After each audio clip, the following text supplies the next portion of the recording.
Voici l'histoire de Kwame Nkrumah, l'homme qui fut le tout premier président en Afrique après l'indépendance. Avant de vous relater l'histoire de cet homme politique, j'aimerais d'abord vous inviter à vous abonner et à cliquer sur la cloche de notification pour ne pas rater mes prochaines vidéos. Kwame Nkrumah était un homme politique ghanéen, né le 21 septembre 1909 à Krofoul, dans la région de l'actuel Ghana. Il est considéré comme l'un des leaders les plus importants du mouvement de libération africain et a été le premier président du Ghana indépendant. Enfant, Kwame Nkrumah a grandi dans une famille modeste et a reçu une éducation de base dans son village natal. Il a ensuite poursuivi des études supérieures au Ghana, au Royaume-Uni et aux États-Unis, où il a obtenu une formation en philosophie, en théologie et en éducation. Sa vie professionnelle a été marquée par son engagement politique. Nkrumah a été influencé par des idéaux nationalistes et panafricanistes et a joué un rôle clé dans la lutte pour l'indépendance du Ghana, qui a finalement été obtenue en 1957.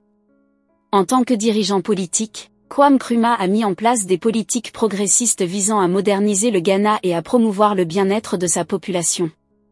Il a œuvré pour l'éducation, la santé, l'industrialisation et l'unité nationale, faisant du pays un exemple de réussite économique et sociale en Afrique. Nkrumah était également un fervent défenseur de l'unité africaine et a contribué à la création de l'Organisation de l'Unité africaine, OUA, en 1963, visant à promouvoir la coopération entre les pays africains et à lutter contre le néocolonialisme. Sur le plan familial, Kwame Nkrumah s'est marié à Fathia Halim Ritz en 1957 et a eu 3 enfants.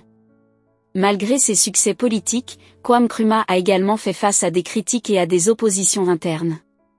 En 1966, un coup d'État militaire soutenu par des puissances occidentales a renversé son gouvernement et Nkrumah a été contraint à l'exil. Kwame Nkrumah est décédé le 27 avril 1972 au Caire, en Égypte, dans des circonstances entourées de mystère. Son héritage politique, ses idées progressistes et son engagement en faveur de l'unité africaine restent une source d'inspiration pour de nombreux Africains et militants du monde entier. Kwame Nkrumah a consacré sa vie à la défense de la liberté, de la justice et du progrès pour son pays et pour l'ensemble du continent africain. Si vous avez aimé la vidéo, cliquez sur j'aime et partagez. Mais n'oubliez pas de vous abonner et de cliquer sur la cloche de notification pour ne pas rater mes prochaines vidéos.